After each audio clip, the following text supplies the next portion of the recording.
Hold your hands, they're just like ice. Beautiful, what's your price? Listen to the fireplace roar. Beautiful, please don't hurry. Put some records on while I pour. Baby, it's bad out there. No cabs to be had out there. Your eyes are like starlight now. I'll take your hat, your hair looks wild. Mind if I'm moving closer? What's the sense of hurt my pride? Baby, don't hold out. Baby, it's cold outside.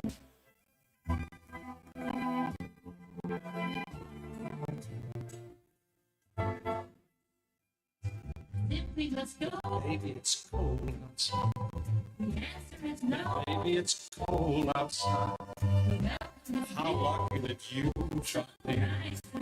Look out the window at the storm. Gosh, your lips look delicious. Waves upon the tropical shore. Gosh, your lips are delicious. Never such a blizzard before. Baby, you'd freeze out there. It's up to your knees out there. I thrill when you touch my hair. How can you do this thing to me? Think of my life, I'm sorry. If you got pneumonia and I get over that old doubt. Baby, it's cold. Baby, it's cold outside. Hey, good morning, everybody. I'm very disappointed in you. Why is that? I'm just very, very, very disappointed that you would play such a misogynistic, almost literally condoning date rape Christmas song on our program. I'm Brent. I'm on the left. He's Ash. She's on the right. Do you remember when the Song when I see it. the lunacy of the left? Yeah. The idea, the mere idea that a gentleman making a pass at a woman and her coyly, I really should go. I'll have another cigarette. I mean, it is the most absurd thing ever. Well, you know who got upset over that? Nobody, really. People that have never lived anywhere where ice and snow causes concern. Oh no, it's because not that's a constant. no, that's a no. constant concern. It's not a You really weather-related should song. say it's cold outside. No, you It's- really the should roads stay 'cause are it's terrible. cold in You my- shouldn't leave yet. It's cold in my rack. Baby, let's hang. Come on, man. That's Dean Martin. He's working a cocktail and a ciggy. It's a fun frolic through Absolutely. the male-female. Conundrum. Well, yeah, it's not. She doesn't. I mean, it's not like he's got. He's not like got her pinned against the wall. Whatever happened to the days when a woman enjoyed being courted, chased? Is that not? Do we have to now? We have to have. Could you sign this non-disclosure agreement? May I see your medical file, please? I'd like to see your medical file.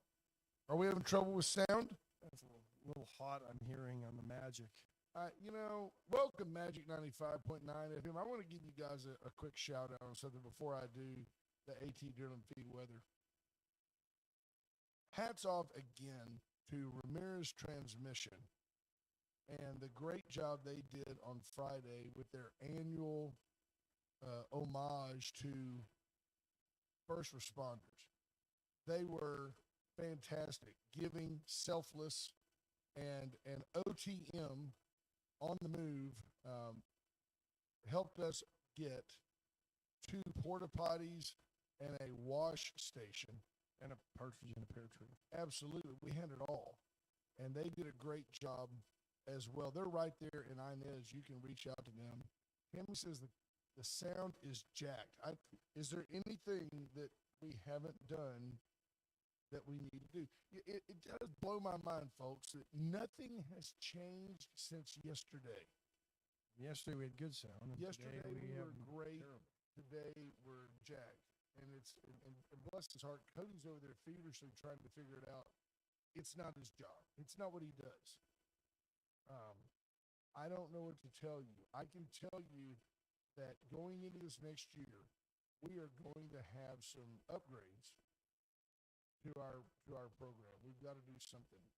He says, turn Facebook up a little bit. It's just a little low. Well, We can't turn one up and the other one's down. That's the thing. I can't control. Right. They're all not.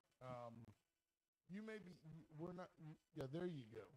All of them are sounding staticky this morning. The only difference is it's foggy outside. Otherwise, we haven't changed anything. I since totally yesterday. agree that Linda Chris says Facebook has no sound and no picture. That might be a. No, it has sound and picture. Yeah, I'm Facebook's watching fine. it over here. Yeah, we're good. It's staticky, but it's on. Yeah, what do we have left here? Like 6 shopping days. By the way, for those of you that knew my wonderful daddy, today is Dad's birthday. He would have been 89 today. So past July the 29th of 21, but Dad's doing great. Trust me, he's happy.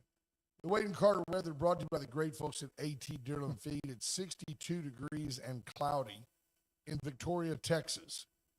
Heading to a high today of 76. Now that sounded better. Whatever you did right there, that was good. I just have no control over. I control what comes out of here. Apparently, my mic sounds better than y'all's Apparently, and it's the same mic as everybody else's She mic. says, let Cody do the show. Well, can we just do something to see if there's something gone with these microphones? Oh, that might be it. I do not know. I want to just go over there and just like pee on that soundboard. I'm afraid it would shock me. We've changed out mics. I would say we swapped the mics 2 weeks ago. It makes no sense. It doesn't make I'm any not sense. upset. I'm not upset. You know what? There's some days it's just not worth listening to us. Today's not one of them. No, today is Customer Appreciation Day at Deerland Feed as well. All sorts of specials going on, livestock supplies. They've got food. They've got snacks. Stop on by starting today at Deerland. Yeah, they always do these little celebrations right over there. So get over there for Customer Appreciation Days. Get yourself a red funnel. It's the lost leader at Deerland. Everybody goes in for a red funnel and walks out with shopping carts full of all sorts of other stuff. Yeah.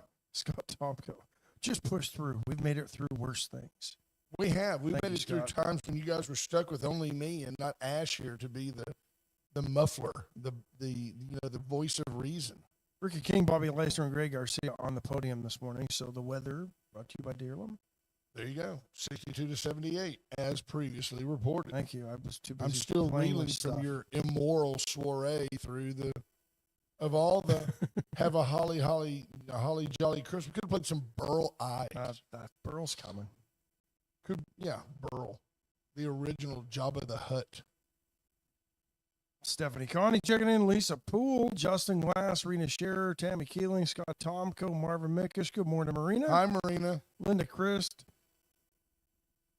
Zed Stewart, AJ Louderback, Hello, Micah Sheriff. Patton, Daniel Wade White, Scott Snow, I'm Mark Zapata. going through a dry spell. I think this is the longest it's Junior. been in 2 years since I've seen AJ Louderback, and it's partly, I stalk. I go by his home just to try to catch a glimpse. It's like he's on that tour of the stars. Is he like Sasquatch? No, he's very visible, but the reality is he's been so busy. Like you would think there's no session, right? And you would think that as a state rep, he would just be like, out by the pool having a Bellini.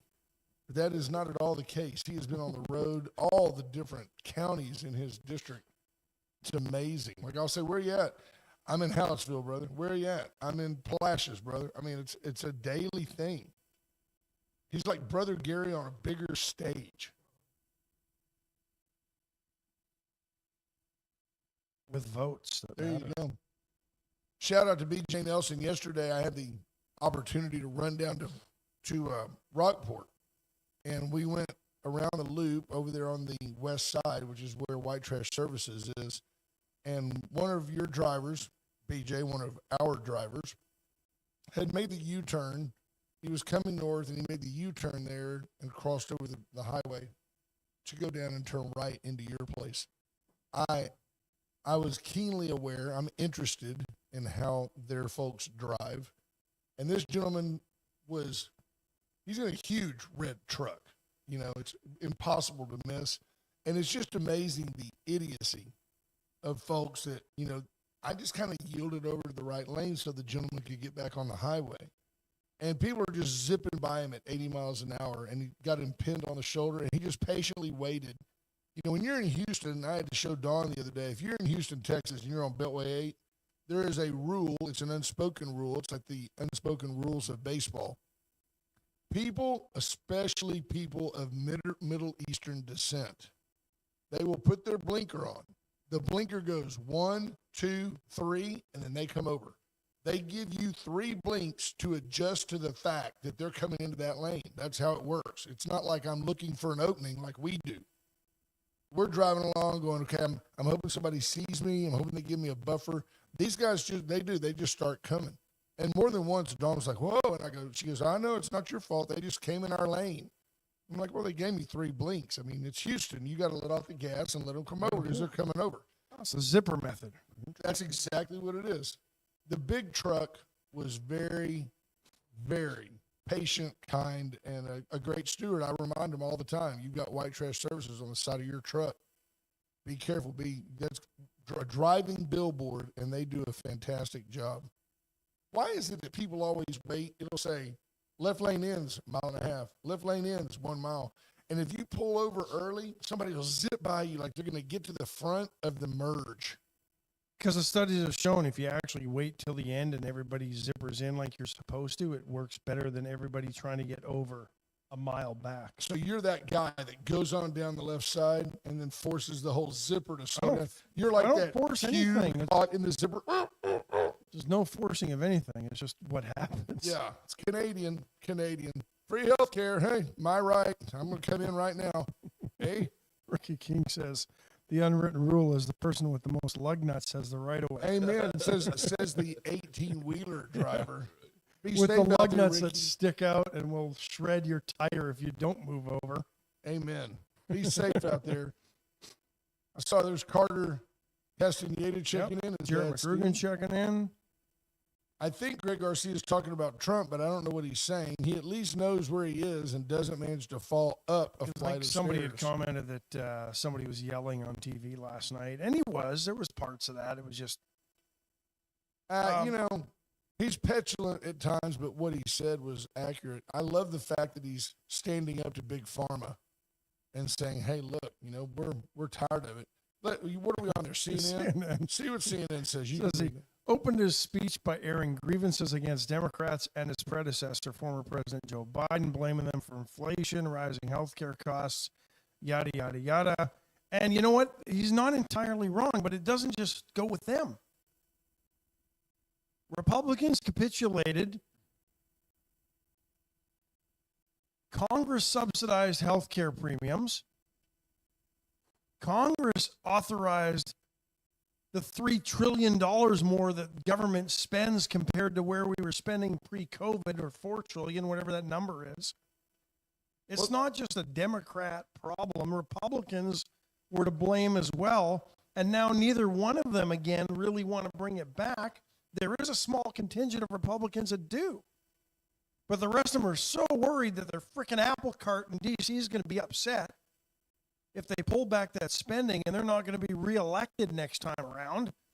Well, they don't want to pull it back. The reality is, if you go up to 30,000 feet and look down, Obamacare, the Affordable or the Unaffordable Care Act, absolutely, was initiated by Democrats. The tax cuts that allowed it to work, if you will, were initiated by Democrats. And now that COVID is over and we don't really want to extend those tax credits anymore, all of a sudden it's the Republicans who are somehow making health care unaffordable. Health care was always unaffordable, just like windmills are unaffordable. They make no sense except for government subsidies. The people that are making money are the people putting up the windmills. They're getting rich. But when the subsidies run out, we already see that many of them fall into disrepair to begin with. There's no real maintenance schedule that is effective. You're still heading towards a time when it doesn't work. The Affordable Care Act is not. And without the government propping it up, it's not affordable. It's not free health care, and people are wondering why their premiums are going up because it was never a good model. It is what it is. But I am tired of listening to him going, oh, Sleepy Joe's the problem. Yeah. Fix the problems then. Well, Greg You're Garcia the president. Tell Congress, get your heads out of your butts and get to work. I'm not going to sign a bill that you bring to my desk that keeps spending at post-COVID levels. We need to get back to pre-COVID spending. which was still terrible. Republicans are being spineless and are a large part of the problem. Democrat policies are just terrible and don't work in reality. The problem is the Democrats really have no policies. They don't. Give us more money. We're gonna, shut down the government if you don't give us more money. We lost because Americans are tired of giving you more money. But if you don't give us more money, we're not going to vote the way you want us to vote. I still want to meet that Democrat that says, you know what? At least when it comes to taxation and stuff, the Republicans have it right. We spend too much money. The Democrats spend too much money. So that's not ideal. I just think that too many of our politicians are in the business of getting reelected more so than being in the business of doing what's right. So if Donald Trump is the only person saying this is ridiculous, it's a terrible spend, it's throwing good money after bad, then he's looked at as a tyrannical fascist. If Michael Cloud says the same thing, maybe Mike just doesn't get reelected. He's not Donald Trump. He doesn't have that bulletproof, if you will, persona because Donald Trump's in his last term. He can say whatever he wants because he knows he's not going to be reelected. Maybe that is the strongest argument for term limits. You and I talked about, hey, you actually convinced me you've got a term limit every time. Just don't vote for the guy. But if you knew that in 2028 you were done, you could really say some things that needed to be said. And you can't do that when you're still concerned about running. So, and here's the other deal. Look, you live, you pay taxes, you get old, you die. I don't know anybody who's happy with their health care plan. Nobody. I don't know anybody that says my health care is awesome. What a great benefit. Because at the end of the day, it all costs too much. And it all starts with big pharma and hospitals. I dare you to take any hospital bill you get. Anything that involves a hospital, it starts at $10,000. That's stupid. Stupid. You put me in a room that smells like bleach and you tell me it costs $2,500 a day for me to stay there? That's ridiculous. You're amortizing your gross expenses onto me. It just doesn't cost that much. And insurance. Insurance itself is a big reason for the costs being as high as they are. Why do you have to go through the steps? As we've outlined before. You have a sore knee. Wow, we gotta get an x-ray. Well, nothing's broken, I can tell you that. I can get an EOB or an explanation of benefits, and you can look at it, it'll say you got a CT scan. It was $7,800. Insurance paid $500, your share $250. What, they got a 90% discount somehow. Why? So the hospital can write that off. We're a not-for-profit. We had a loss last year. You didn't lose anything because nothing's based on real costs. You didn't lose anything. You're a liar. You made $750 for something that took one tech 3 minutes to do on a piece of equipment that's good for 20 years that cost $1 million. Stop. Just stop lying. These things that I am a huge capitalist. I believe in a free market. I am also a realist that I do believe that in a country like America, you should be able to have affordable health care. But the only people that it was affordable for, I mean, the government's got a great program. I guarantee you Michael Cloud's benefits are not a bad deal. Not bad. But BJ Nelson says, I may be naive, but why is the government in the medical insurance business anyway? Why can't we let free enterprise drive this industry? There's too much money. There's too much money for them not to be in the business. And they donate to political campaigns and PACs. And that's why the government doesn't move on it. Yeah. But here's the funny thing. The Democrats say, well, where's the Republican health care plan? You still want government to fix the problem. Right. Why do the Republicans have to have a plan? Why does government have to be involved at all? Call Blue Cross Blue Shield. Jarrett McCregan, Canadian. We were thrilled with the student health care at University of Arizona for Ava. I'm assuming that's his daughter. That is his daughter. She would have waited a year for a knee surgery at home, but was done in a month there and all the rehab. Now that's, that's because Canada has free health care, which means you wait. You can have it good, cheap, or fast. If it's free, it's going to be the only thing they long. expedite up there, medical assistance in dying. Yeah, you want to die, they'll put you down. We talked about this last week, like 16,000 plus deaths assisted by doctors who gave people aid in dying, and it was like 20% of all deaths in that country, medical assistance in dying. Yeah, that was interesting that Canada's you just mentioned a number. The numbers were staggering, the difference. Yeah. Because a lot of people choose medically assisted death. Thought that was interesting. Maybe they're just tired of living in Canada. It's like it's cold. If you gave that here in Texas, I don't think very many people would take it.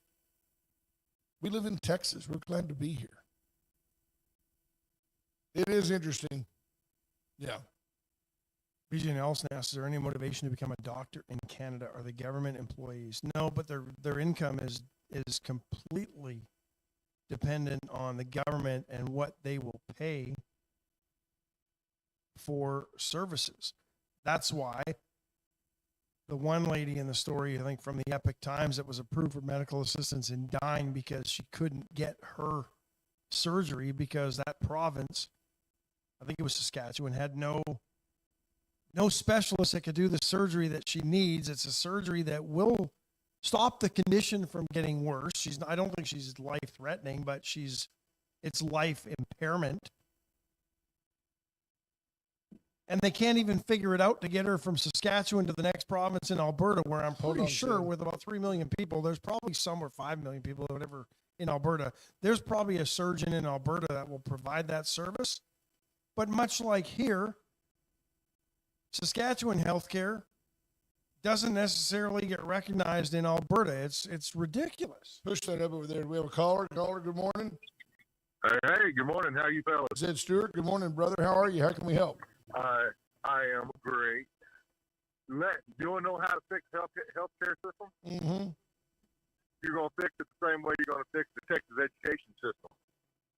You'll back in time to the point where they screwed it up and then undo it. Which, just like the education system, is an impossibility.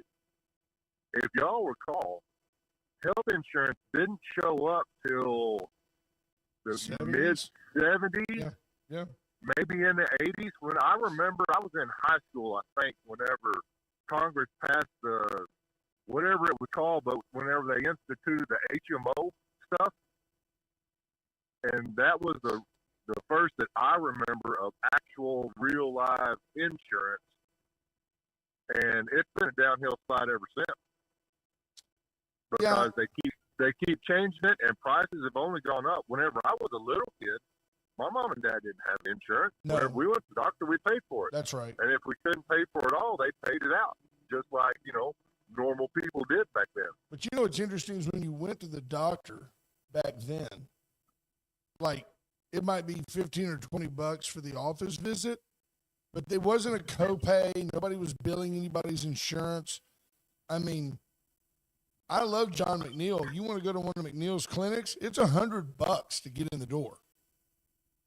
I mean, it's $100 to get in the door, and then they bill your insurance.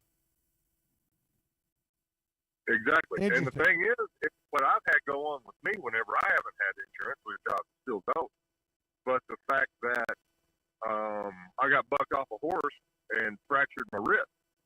Well, I went in and got an MRI, paid for it out of pocket, and I mean paid for it before I walked out of the door. Oh, yeah, they want that money. Yeah. And that's after it was looked at. The doctor looked at it. I sat in the office, the whole deal. And then 6 months later, they send me another bill for somebody looking at that reading, that MRI. And I was like, no, nobody else looked at that thing because I was in there whenever the doctor looked at it, and I paid for this thing before I ever left. And they're like, oh, well, that may be the case, but after that, we had a radiologist looked over that deal, and you all look for that radiologist looking at it. I was like, no, I really don't. I didn't ask for anybody to look at that. Yes, you do. And I made them eat it. But if you walk in, if you're the same guy and you're here, they've never asked me my nationality or my where I'm from when I walk into an emergency room. If you're here from Guatemala and a brick falls on your wrist and it breaks it, and you go to the ER because when you don't have health insurance, everything is an emergency. You walk in, they treat you, and you leave. And those people just, number one, they may give them a false address to begin with, but they're not. They don't chase them down over those bills. And what they do is they juice people like you and insurance companies to get enough money so that they can write that off. And they have a line item in their budget for write-off. They know how much they're going to write off every year. Well, remember that used to be huge. Now we never really hear about it. But I remember when it was pushing $1 million a year for Victoria County alone, the county taxpayers, you and I, had to eat out of the county government budget, and I don't even know that it's even talked about anymore, but that's got to be, I bet you it's pushing $2 million now a year. Yeah, no doubt. And that is some people's, and I'll put that in air quotes, some people's insurance plan is the emergency room. There's no doubt. And here's the thing. It is in Canada, and Zed, we thank you for the call. It is in Canada as well because it is so hard to find primary care physicians or family physicians, however you want to term them, to actually get into a doctor. Everybody goes to the ER because doctors are quitting their practices. Doctors are moving to the States. There's all this story about all these doctors moving to Canada. It's BS. It's not happening. There's a few that have gone. There's not a mass exodus of doctors from the U.S. to Canada. Well, I think when we were kids, we all had a lot of respect for doctors. They've gone to a lot of school, and doctors were typically, if you're going to say, who makes all the money? Doctors and lawyers. Bankers. Well, the truth is the lawyers don't necessarily anymore because the very best make a lot of money. I think that if you're a doctor and you should be a specialist, you could make a lot of money. But in general, with what we know now, I've got Google. I can tell you 90% of the time what you ought to prescribe for me just from either experience or anything else. You go in, they say lose 20 pounds and take this amoxicillin and hopefully your throat will get better. I think you're going to see a time when people return to old-time country doctoring where you go in and see the guy and he gives you a prescription, but it's layered. The problem is layered. It's hard for a guy to go, just give me $25 and I'll help you get your prescription that I know you need. You've got tonsillitis. Here's some amoxicillin. Well, I don't think they can because they violate the law then. That's one thing. And the second thing is because people turn around and sue them for malpractice, they have to charge you $100 because they're paying $100,000 a year for insurance. And because the system has become so bogged down, it's easier for them to settle that malpractice case and give that person 10 grand from their insurance than to actually fight it when they know they've done nothing wrong because it's going to cost them $50,000 just in legal fees to fight it. That's right. And lawyers like Thomas J. Henry, and who's that guy that comes up? Texas Hammer. Jim Adler? Texas Hammer. What a clown show that you've got an attorney advertising on TV. if you get hit by an 18-wheeler, call the Texas Hammer. On top of a rig. You're an obnoxious idiot. He's an idiot.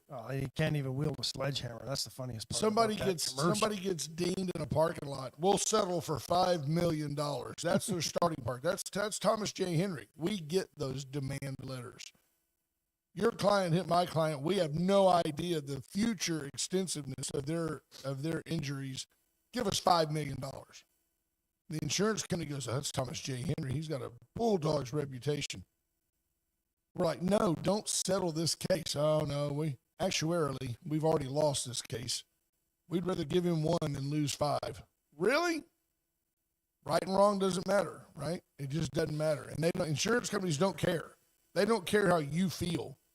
You're like, "I didn't do that." Well, we can't help it. Mathematically, you did. Jeremy Coogan says he knows one doctor that went to the U.S., came back to Canada. One works both in Canada and the U.S. 2 that went to the U.S. didn't come back. And They were went, killed. They were killed by the cartel. And one went to Florida during COVID. Well, COVID didn't exist in Florida. That's why back then. Listen to this. Joe Mitchell says, "Good morning, gentlemen. It's been a while. Headed to Dallas this weekend to do more information seeking on the JFK assassination and to watch the Dallas Cowboys. I encourage you, Joe, to go over there to Dealey Plaza. Stand there. You can stand right at the spot. You can check it out.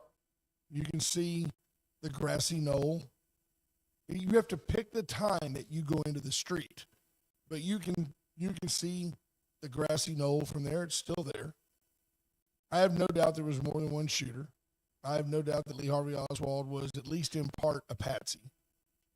I can't prove to you that He might have fired some shots. I'm not sure he fired the shot. We don't know if he fired shots or not. And I have no doubt that the last shot that hit Kennedy hit him from the front and went out the back, and that's why his skull ends up on the back of the trunk. Jackie. If you have any shooting experience at all, you know that a bullet would not hit him in the back of the head and throw his skull cap backwards.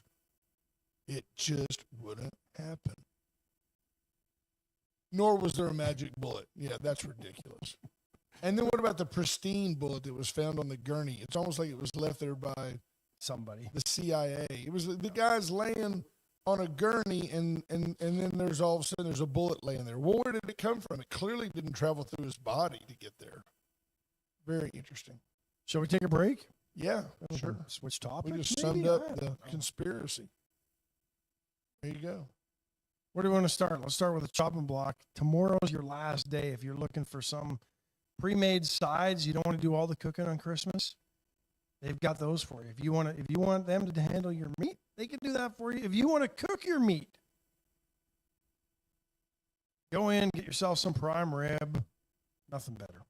Scroll back up. I'm going to read a couple of comments. Veracruz Restaurant today is post-Caldo Wednesday, Thursday. Get into Veracruz today and find out that they got everything for you today except Caldo. It's the best. It's the best Mexican food in town, no doubt about it. There. Yeah. All right. Well, there was no credible question, so hence no answer. Veracruz Restaurant is the best in town. Get in and enjoy it. USA Concrete Coating. Let Charlie Garcia come out and sand it, seal it, stain it, paint it, whatever you want done to your concrete. Charlie can do it. Allen's Wrecker Service. Saw a big rig yesterday. It slid off into the muck. Right there. Hydroplane a little bit. If you're going out the loop and you can exit to go to Goliad, that's a two-way street. Yeah, this truck had, I guess, it looked to me like he just slid. Must have been retreads on that 18-wheeler. Slid in there. Allen's Wrecker Service will go pull that guy out of the ditch. The Dollar Floor Store, in good standing. A great, great organization. Tile, flooring, laminate flooring, engineered wood flooring, yada, yada, yada. People that can help you with your design questions. You want to make sure this color goes with your walls, they'll help you with that as well. Go buy. If you like a tile, change the paint. Paint's cheap. Absolutely. Go by and see it. Par Vita Wellness and the Vita Cafe, encouraging you to get in and get healthy. They'll be open a couple of days next week. If you don't want to do the cooking as you got your last-minute shopping, holiday shopping, go in, grab a couple of measles out of the freezer. Get you a couple measles. Now, we know the holidays give folks anxiety, so let's just put this to rest. Okay. Next week, we will be here Monday, Tuesday, and Wednesday. That's Wednesday? It's Christmas Eve. Is Wednesday Christmas Eve? It is the whole day. Although, what are we going to do in the morning on Christmas you Eve? go. You're not gonna be We might around. as well be here. That's it. We're here. But we may not be here the entire next week. We may take the week off between Christmas and New Year. So We typically do, but we might just decide on a might. whim. Let's go in. if something happens, like if we were to actually invade Venezuela, I would like to be on the air during that 45 minutes that it will take for the United States Army to take over Venezuela. Yeah. I'd like to be here for that. But we will see. BJ Nelson asked, "How are drug prices in Canada? Do doctors push a lot of medicines like they do here?" I believe they do. I don't think the U.S. is isolated in big pharma being pushed to fix problems. But where the problem exists is we pay exorbitant prices for drugs. Well, Great Britain, Canada, other countries in Europe, countries with heavily socialized medicine Pay much less. pay much less. The people pay much less. The president mentioned a drug last night that's $100 in London, but it's $600 in Houston. Now, how can that be? I mean, what logic can you utilize to say that the United States patient would pay $600 for a dose of something that a English patient pays $100 for? Is the real cost of the drug $300 and the United States people are subsidizing England's free health care? Or, I mean, what is the deal? Why don't we just get together? And I have no problem with this. There's certain things that you want a free market. You want to be a capitalist above all else. But airlines are critical to our national security and critical to our economic infrastructure. Healthcare is obviously paramount to everyone. Why not say to Big Pharma, you're allowed to make a 25% return? If it costs $100 to produce this, you can sell it for $125. That's fine. I'll let you make a 25% gross margin on your product.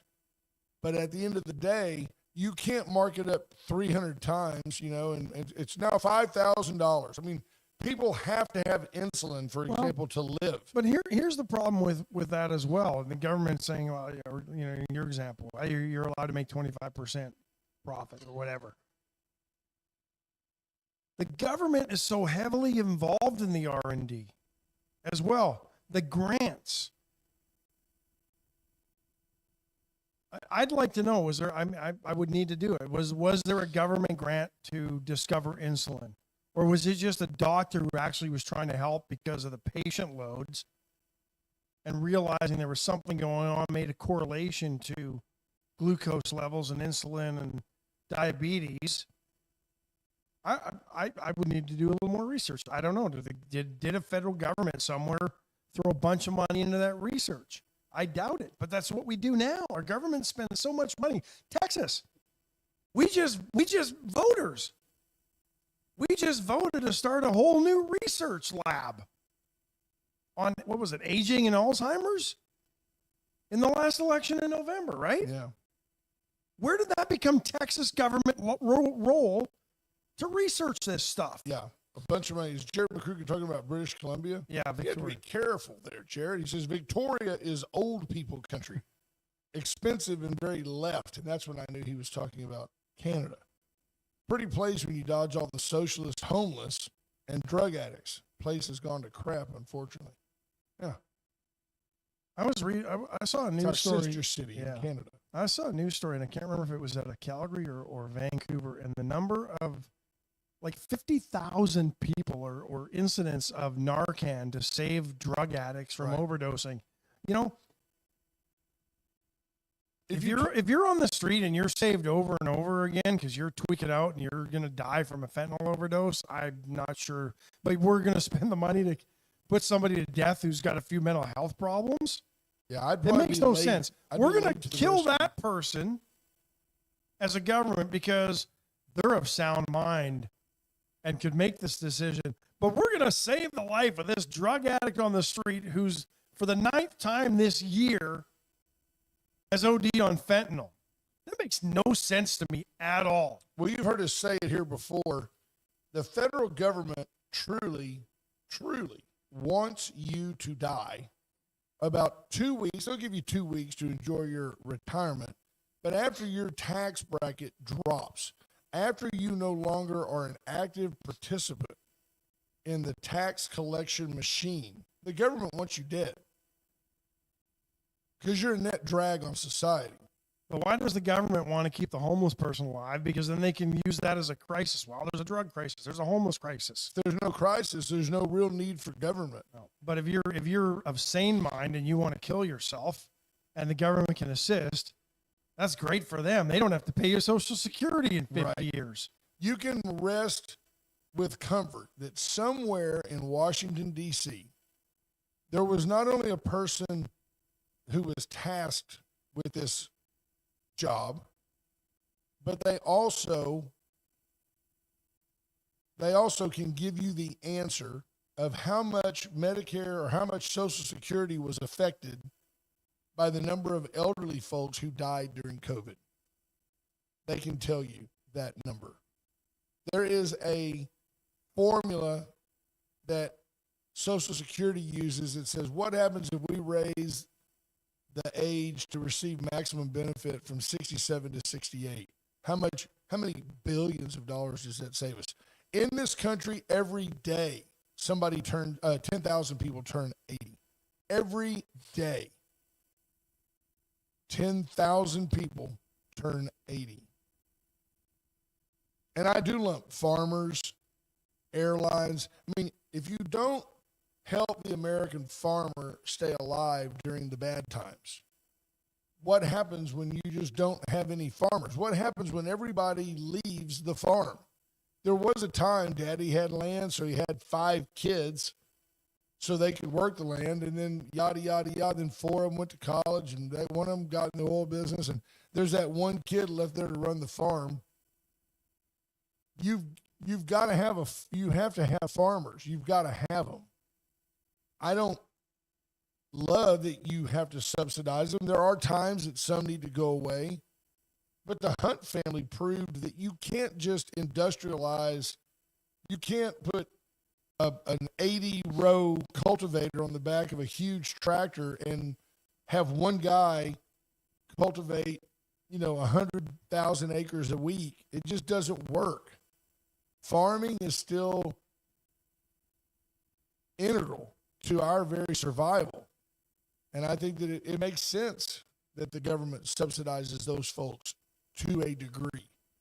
Now, does it get taken advantage of? Yes. Are they good folks who inadvertently basically commit fraud? I think often. There's crop insurance that's, it's better to let it die than it is to harvest it. I make more money if I let it die. There's a lot of that. But what is the alternative? Would you want to go into farming today? It is literally impossible mathematically for you to buy enough land to pay the note on the land and raise a crop. You can't do it. You couldn't buy enough land at $2,500 an acre to make a living as a farmer. You just can't do it. You either have to inherit the land, which is why I think you have to subsidize these folks and keep them alive. 2,500 an acre. I'd snap that up. That's around farmland. Victoria. It's out in the middle of nowhere, farmland. Flat, no trees, farmland. So say it's $5,000 an acre. You can spend $500,000 on half an acre. On 100 acres. You can't make enough crop on that. You got to have tractors, pesticides, seeds, yada, yada, yada. You just can't do it. Oh, we just had a guest worker program. Yeah. Yeah, right. If we could just Come in and use sickles and scythes, and we don't need all tractors. If we could employ, pseudo slave labor in the form of underpaying migrants, jobs no American wants. I'd rather subsidize a farmer than provide free health care and all that to an illegal alien to do the work. Jennifer Raymer says, farm. I can hardly keep sourdough starter alive long enough to bake hobby bread. Amen. It's interesting, though, as time has gone on, these were the skills that were taught at home. And then schools would teach some of these through home ec classes. It's not done anymore. But if everybody was, I don't know, if everybody had a half acre or an acre and grew your own vegetables and canned them all to get you through, what are we doing here? I think we missed a call from BJ Nelson. Sir. Did we miss a call from you? Yes, sir. You're awfully farming- talkative today. I know. Well, your friend Jarrett McCrugan? pronounce his last. Yeah, McCrugan? he's very interesting. He's answering all my questions. He is very interesting. He's from He's Canada. my cousin, not just my friend. Okay, nice. Okay. Yeah. No, the farming thing. I married into a farming family, and none of them farm now because of many of the reasons you were discussing. But I remember staying up late talking with my father-in-law, and the reason that the subsidies really got involved was because we're competing on a world stage. And because all the other countries are subsidizing, that's why our country had to start subsidizing. If none of them would subsidize, it would be an even playing field. Right. But And because or all they the have other- slave labor, right? You've got people that are willing to work for $6 a week, because that's the going rate for farm labor in some of these countries. You can't compete. labor isn't really the main thing. It's the capital investments, the equipment.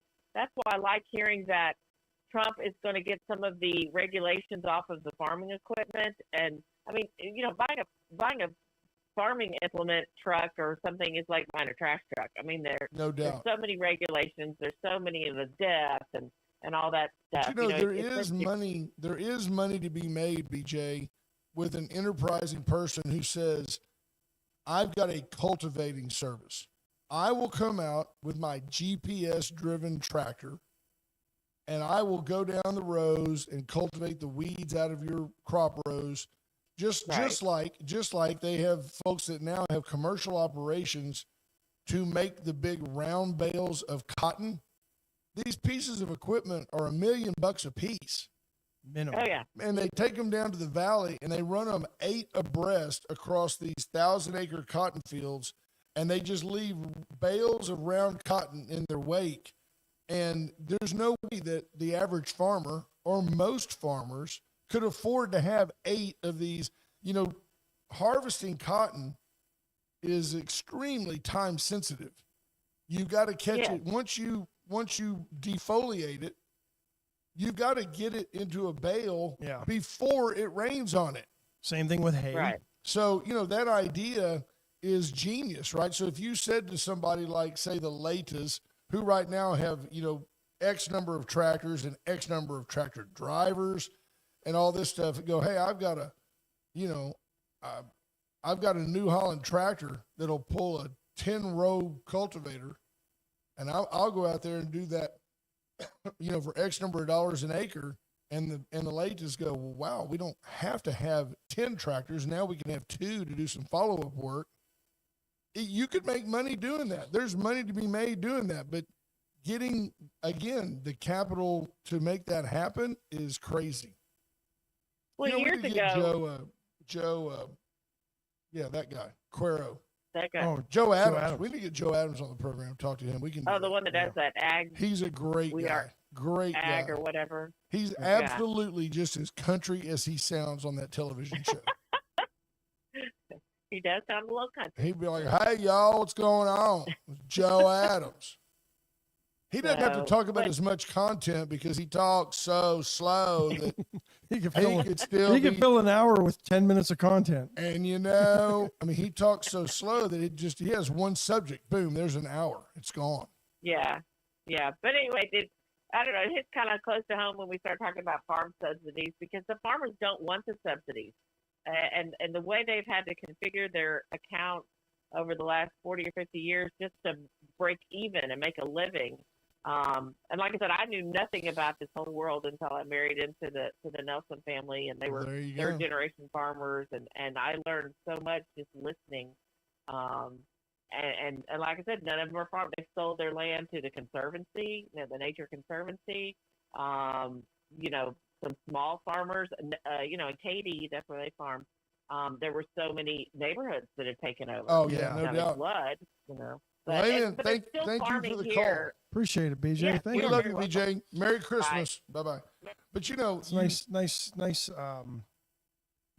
It's a nice perspective. Well, you'll never find a happy farmer. You will never in your life hear a farmer go, oh, man, what a great year. The rain was at the right time. Cultivating went well. We harvested everything. The prices were up. It's like for a second, all farmers choose to suspend common economic sense. They're like, well, I had a bumper crop, but the price sucked. Well, the price sucked because everybody had a bumper crop, so it's cheap. And then they're like, well, my yield was terrible. And of course that happens on the year when the price is through the roof because everybody's yield was terrible. I remember around here when all of a sudden, soybean prices were going through the roof, and everybody around here started planting soybeans. No doubt. And then all of a sudden, oops, soybeans aren't as profitable. I used to ask my friends in the valley, I would say, why is it that every one of you farmers who's never happy, you've always got the latest, newest bay boat, and you're always pulling it behind a brand new F-250. Write-offs. And they all said, that's right. It's a write-off, and the government can't take it. So we spend money on things that the government can't take if we go bankrupt. How about that? Speaking of taking a quick break, how about White Trash Services? We just talked to BJ Nelson. She's not only a sponsor, she's a listener. And an owner of a small business. 550-1826. We can call it a small business, but it's a big business. They're doing a great job at White Trash, all in the No Bull Network. Calhoun, DeWitt, Goliad, Gonzales, Carnes, Atascosa B, Frio, Jim Hogg, all the counties, including Victoria. If you can hear us on the No Bull Network, White Trash Services ought to be your trash company. Chesnick Furniture, nothing says Merry Christmas like a new living room furniture piece. Oh, dining room table, if you're going to have the family over. You want something to look a little nicer? It's Chesnick's not got it. Christmas unless mom's got her new chick. Don't sit there. Don't you sit there. Get the dog off of me. There you go. Chesnick and Love make your Only house a home. time we were allowed to sit in my Auntie B's living room was at Christmas, and even then, kind of had to sit there. Couldn't eat on the sofa. On the edge. And when the adults showed up, you had to give your seat. I mean, it was just a polite thing to do And anyway, you- but they made sure you were off the sofa when the adults showed And up. you hated her guts. No, Went love my Services, Auntie Went B. Electrical. And my cousin Jairus, they just sent us all to the basement. Yeah, it's a walkout. It's a walkout, Cody. Walkout basement. It's got a door you can, walk out. This was a walkout. Canadians basement. are very, very We didn't matter have of a, fact. I didn't have a walkout basement in my house. No. Went Services for all your electrical needs. Went can go down into that basement, help you install a ceiling fan, put up some LED lighting that doesn't give off any heat, lights that last forever. Went Services, generators, electrical plugs, ballast, lighting, whatever you need, call Went. Atzenhofer. Huge announcement coming, pending, huge pending announcement. We're teasing it today. We'll make that announcement next week. You'll want to tune in Monday, Tuesday, and possibly Wednesday. Atzenhofer, Victoria's dealer since 1926. 1926. Think about that. 100 years going into 2026. First State Bank of Louise sports update. You got anything? There's nothing. And there you have it. First Cowboys State play Bank- this weekend. Who cares? They're Who done. cares? They're done. Texans hanging on to playoff hopes by a going to the rope. Super Bowl. They're going. Well, there's a couple things to talk about that are happening today at AT&T Well, help us. Stadium. Help us, brother Cody. Well, if you had read Mike Foreman's latest article on the Sports Advocate, we have the two state playoff games We happening talked today. about that yesterday. Where were Sports you? Advocate. Mike was here yesterday. Yeah, I'm aware of that. Sports Advocate, sportsadvocate.com. He's already put more out. Had Has he something- really? Yeah, we had something out this Yeah. morning. The only place local that you'll get professional journalism concerning the Shiner and Yoakum games is right here at the Sports Advocate, the sportsadvocate.com, $9.99 a month. It's a great Christmas gift. It is a great Christmas gift. $9.99 a month. Put it on auto draft. You can go to our website, wadeandcarter.com. This is Or just go straight to the sportsadvocate.com. you can do that. We like the traffic at our webpage. But if you go by and log in and sign up, you will get an email. I'm telling you, 4 times a week, you'll get an email Easily. directly from the Sports Advocate. And it just lets you know what's going on, the cool stories, how the kids are doing. He is just fantastic. This morning, Shiner Yoakum seeks state championships. That's the story by Mike. This is what makes it interesting to me. Shiner, 15-0, will make its 8th appearance in the state final and seeks its 5th championship. when it takes on Munster. They're 13-2 at 11 a.m. in the Class 2A Division II game. It just tells you so much. Shiner's been there 7 times already. They've won 4 of them. I mean, it's just, he is great. What is the coach? Let's give him that quote. There is so much stuff you've got to do that is not even related to football, said Yoakum head coach Bo Robinson, who's coaching in his 6th state final and 2nd at AT&T Stadium. That's Jerry World. Just the logistics of it. You have to be ready for the unexpected to happen. Can you imagine herding all those cats onto a couple of charter buses at what, probably $1,000 a throw to go to Dallas and back? Can you imagine the distractions of just playing in that stadium where the Dallas Cowboys play all the time? That's, as a kid, that's just huge. You go out there and like you could catch a staph infection from CeeDee Lamb himself. Fall on that turf, come home with probably more leftovers from Michael Irvin than CeeDee Lamb. Come home with a blister that just won't. Yeah, remember when Michael Irvin used to snort the sidelines? Have y'all ever been on the field at Cowboy Stadium? I have not. So that screen, that giant screen, it's got huge fans in it. It's giant? It's really loud. It's giant. And so I've always thought it would be really hard to play with those fans running. Like, it's loud. Really? Yeah. Is it just to cool it off? I mean, yeah, because it's so big and there's so many things happening in it. But you walk in and you hear. Now, you were able to ascertain all that before security tackled you and ran you off the field? I mean, I paid for my ticket and then. You thought I deserved to be on the field. Right. I didn't understand the difference. There you have it. He was like Doug from Liberty Mutual getting tackled. He gets tackled by some security guy. If you wander around enough and look lost, they just let you do your thing. Sure, absolutely. I used to make a living. I was the original wedding crasher. Yeah. Do we want to shift gears a little bit? I heard an interesting stat talking about all this, all the SNAP stuff yesterday. Dr. Ben Carson was being interviewed, and by the way, 110,000 dead people still on SNAP rolls in this country. Dr. Ben Carson is somebody that, to me, is not a politician. He's somebody that I actually trust implicitly. Is that fair? Yeah. I just believe Dr. Ben Carson is as fine a Christian man as you'll ever find. I believe. And the left still tried to vilify him when he ran for president. So ignorant. Yeah. No, in 2016 it was. He's incorruptible. He's a super fine guy. I think Ben Carson. Now, do I think he would have been a great president? No, not necessarily. I think he may be too polite. He may be too kind to be a good president. The world does not acquiesce to what we want. I saw one the other day with the United States. If you think about it, there's an extreme level of arrogance that the United States is upset that the European Union levied fines against Elon Musk and X for violating their content laws. Yeah. And you have a global platform, right? You don't just get to apply America's rules, whether we agree with their rules or not. Clearly we don't. England is not a freedom of speech country. No chance. None. There is no freedom of speech. Here I can say Joe Biden sucks. Donald Trump stinks. There's nothing that the government can do to me. Nothing. Over there, they can arrest you. Hate speech, every wokeism you can fantasize about, England can arrest you for. And they're wanting to fine X $140 million, which, by the way, is honestly, the only reason they go after these companies is because they want more revenue from them, because they're not paying. They don't think they're paying enough as their fair share of taxes. It's enough to get his attention, but Elon Musk honestly wouldn't take the time to sit down to write a $140 million check. Of one of his illegitimate kids do it. That's exactly right. One of the 12 kids that lives in his compound with one of their 4 mothers.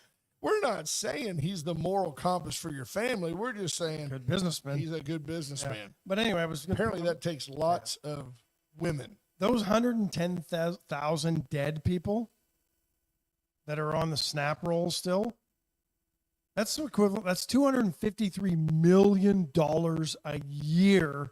Right. That those folks are still eligible or getting benefits from out of SNAP. Now, this is the problem I have with government getting involved and things. It's just ridiculous. It is. Thank you, Cody. Cody gives us the 1 minute mark. Was that what that finger was? Yeah. My glasses are a little foggy. Look, I thought it was you another can't judge finger. him based on which finger he uses. But isn't it interesting that you think that because England is, quote unquote a white country, that they probably think like we do. They don't. Canada does not. We're heading down that slippery slope here, because if you have hate speech laws, you no longer have free speech. No, that's right. But you have to free people up. For example, why is it that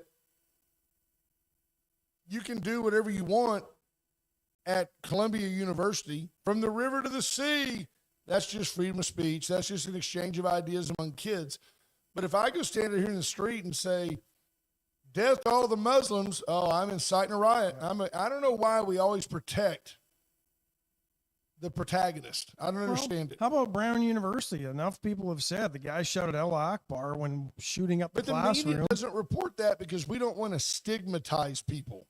We don't want to and yet they'll turn right around and go, have you noticed how every mass shooting is a white male and most of them are MAGA? Boy, you're not stigmatizing anybody with your ignorant statement. But if you say it was a Muslim guy, if somebody's running across campus on the police radio, be looking for a man. We think he's a man. Could be a woman. Could be a man thinking he's a woman. Be looking for a person about 5'8". They're never going to say a Middle Eastern looking gentleman about 5'8" is running across campus. Oh no, because you could stigmatize people. So instead, they get a person of interest that isn't and make it think that that's the guy, and it wasn't. And then Brown University. Here's the other thing I don't understand with that. They had a shooter on the campus of Brown University. They still don't have the person, but they've declared Brown University safe from future violence. How's that? How can you do that? The guy's still on the loose, but there's no future violence. Folks, give a quick shout out. John Anderson, thank you, brother. We lost a friend. I lost a friend. I'm not sure Ash knew him, but Neil Schiffbauer, guy that I grew up with, went to high school with, and knew very well for a long period of time. Neil passed away the other day. And Neil, rest in peace, brother. You were a great friend. Talk to you guys soon. Merry Christmas, folks. Bye-bye. Bye, folks.